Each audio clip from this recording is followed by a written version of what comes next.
Thanks, Colin. Good evening, viewers. This evening, we will start off with regional news in Barbados. Police are probing reports that scores of bank accounts were hit in Barbados over the weekend, leaving some customers broke. And it appears that it is the work of thieves using skimming devices again, this time gaining access to accounts at Republic Bank, CIBC, First Caribbean International Bank, and Scotiabank. The crooks seem to have struck in St. James, where a number of victims said they had used a sometimes isolated ATM to access accounts from the banking institutions. The alarm was raised from a voice note of a woman who recounted her horror of trying to withdraw money only to realize that it was gone.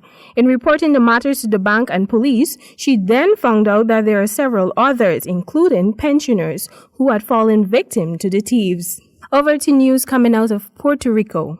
A 1-year-old girl apparently slipped from her grandfather's hands and fell to her death from the 11th story of a cruise ship docked in Puerto Rico, police said Monday.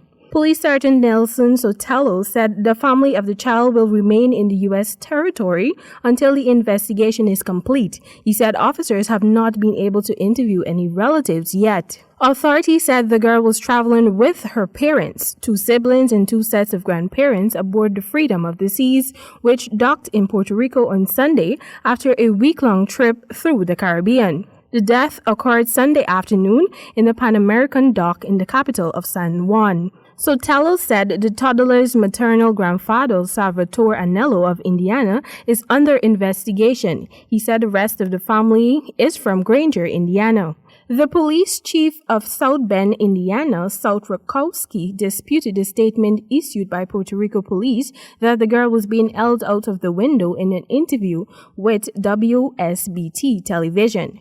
Puerto Rico Port Authority spokesperson Jose Carmona told the AP that the family was gathered in or near a dining hall on the 11th floor and that the grandfather sat the toddler on the edge of the window.